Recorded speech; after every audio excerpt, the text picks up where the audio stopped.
इतिहास में हम सभी ने पढ़ा है, हिमालय हमारी सीमाओं का रक्षक है। पर क्या यह रक्षक सिर्फ रक्षा तक ही सीमित है? नहीं, यही प्रहरी गंगा, यमुना, ब्रह्मपुत्र जैसी कई जीवनदायी नदियों का उद्गम स्थल भी है। यह नदियां न सिर्फ देश के कई राज्यों की प्यास बुझाती है, बल्कि पर्यटन के साथ कई छोटे बड़े उद्योगों की आवश्यकताओं को भी पूरा करती है। पश्चिमी हिमालय क्षेत्र जो जम्मू कश्मीर, हिमाचल प्रदेश, उत्तराखंड राज्यों से लगता है, तो वहीं पूर्वी क्षेत्र पूर्वोत्तर के 7 राज्यों के साथ एक बहुत बड़े जनसमूह को अविरल और निर्मल नदियों की धारा से एक बेहतर जीवन स्तर प्रदान करता है। यही हिमालय कई धर्म संप्रदाय के लोगों की आस्था का केंद्र भी है।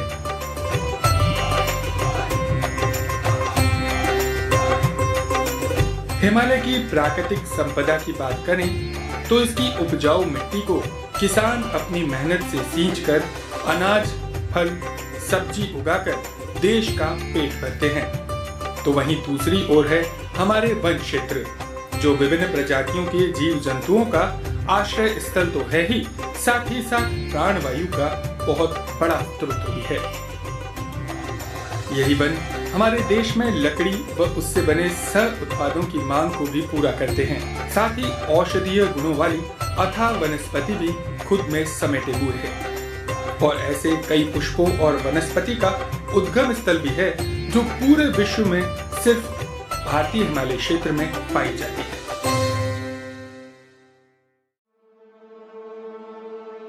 हर वर्ष गर्मियों में पिघल जाने वाली बर्फ की पुनः पूर्ति के लिए हिमालयी ग्लेशियर बर्फबारी पर निर्भर करते हैं।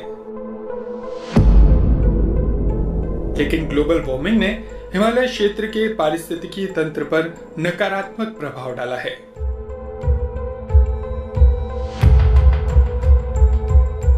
जिसमें कि बर्फ का असमय ही पिघल जाना, बादल का फटना, हिमस्खलन जैसी कई चुनौतियां हैं, जिसका सामना क्षेत्र में ऊंचाई पर रहने वाले लोगों को करना पड़ता है। कई बार बर्फ तेजी से पिघलने लगती है और अस्थायी रूप से पहाड़ों पर जमा हो जाती है। जब क्षमता से अधिक जल जमाव हो जाता है तो झील टूट जाती है और अपने साथ विनाशकारी बाढ़ लाती है, जिसे तकनीकी भाषा में ग्लफ कहते हैं।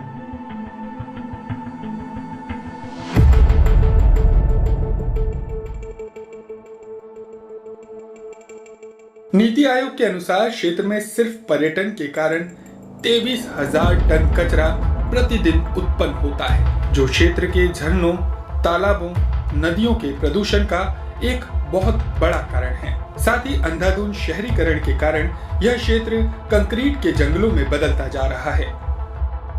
निर्माण कार्य से जुड़ा लाखों टन मलबा भी इन्हीं नदियों में बहा दिया जाता है, जिससे अविरल नदियों के प्रवाह अब अवरुद्ध होने लगे हैं। वनों की कटाई भी एक बहुत बड़ा कारण है, जिससे हिमालयी पारिस्थितिकी तंत्र प्रभावित हुआ है और पहाड़ों पर पानी ठहरने की प्रक्रिया भी बाधित हुई है। ग्लोबल वार्मिंग के हिमालय पर प्रभाव दशकों पुराने हैं, किंतु आज भी ज्ञात 9,500 से अधिक ग्लेशियरों में से मात्र 100 भी ऐसे नहीं हैं जिनके आंकड़े उपलब्ध हो। राहत की बात तो यह है कि अधिकांश ग्लेशियर आज भी मानवीय गतिविधियों से अछूते हैं, किंतु सवाल ये है, कब तक? हिमालय क्षेत्र में जलवायु परिवर्तन की समस्या एवं संसाधनों के अनुचित दोहन के लिए हम भी बराबर की जिम्मेदार हैं। इसलिए हम पर समाधान की जिम्मेदारी भी है। भारत सरकार द्वारा हिमालय व इसके संपूर्ण पारिस्थितिकीय तंत्र के संरक्षण के लिए कई कार्यक्रम चलाए गए हैं, जिनमें प्रमुख हैं नीति आयोग द्वारा हिमालय क्षेत्र में सतत विकास के लिए योगदान, पर्यावरण, वन एवं जलवायु परिवर्तन मंत्रालय द्वारा वित्त पोषित राष्ट्रीय हिमालय अध्ययन मिशन, विज्ञान एवं प्रौद्योगिकी मंत्रालय द्वारा वित्त पोषित राष्ट्रीय सतत हिमालय पारिस्थितिकीय तंत्र विकास मिशन। सरकारी प्रयासों के अलावा भी संयुक्त राष्ट्र द्वारा सुझाए गए सतत विकास के लक्ष्यों में से एक जल सुरक्षा को प्राप्त करने के लिए श्री सेवांग नूरफेल द्वारा लद्दाख में कृत्रिम ग्लेशियर का निर्माण तथा श्री सोनम वांगचुक द्वारा हिम स्तूपा का निर्माण करने जैसी कई अनुकरणीय पहल भी की गई है, जो हमें स्थानीय आवश्यकताओं व उनकी प्रतिपूर्ति हेतु स्थानीय विकल्पों के बारे में ज्ञान देती है।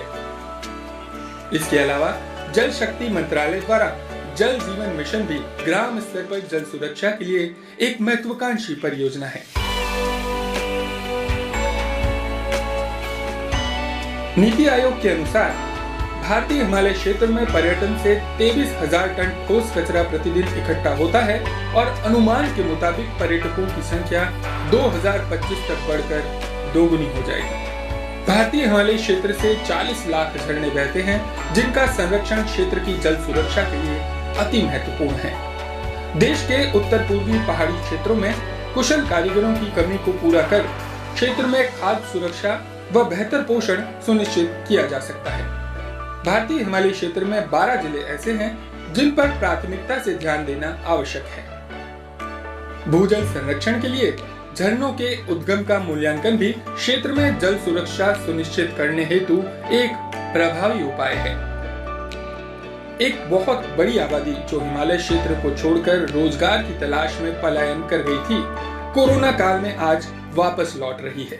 स्वास्थ्य के प्रति बड़ी जागरूकता के कारण पेशेवर लोगों का एक बहुत बड़ा समूह भी वापस हिमालय क्षेत्र की ओर रुख किए हुए है, जो अब जैविक खेती के रूप में इस क्षेत्र में भविष्य की संभावनाओं को तलाश रहा है। कोरोना काल ने हिमालय के पारिस्थितिकी तंत्र को एक नई स्फूर्ति दी है और हमें एक नई सोच, चुनौती को अवसर में बदलने की, या यूं कहें प्रकृति ने हमें नए सिरे से अवसर दिया है और साथ ही सवाल भी किया है। क्या हिमालय में पर्यावरण तथा प्राकृतिक संपदा के संरक्षण के लिए हम रोजगार की उचित तकनीकी कार्य योजनाओं का निर्माण कर पाने में सक्षम हैं?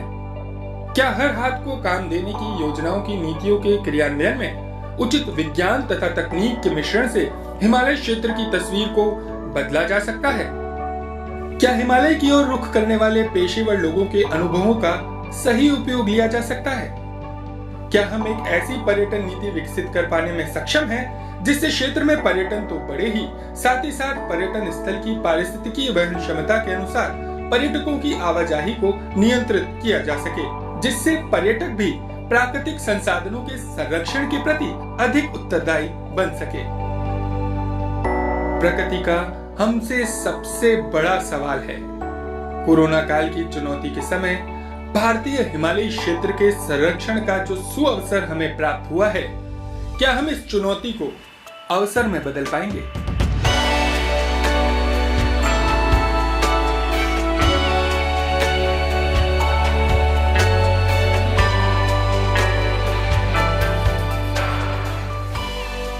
आइए विज्ञान एवं प्रौद्योगिकी के प्रभावी उपाय से आप और हम मिलकर एक बेहतर कल के लिए हिमालय क्षेत्र के संरक्षण हेतु कार्य करें, जिससे सुरक्षित रह सके हमारे जन, जल, जंगल और जमीन।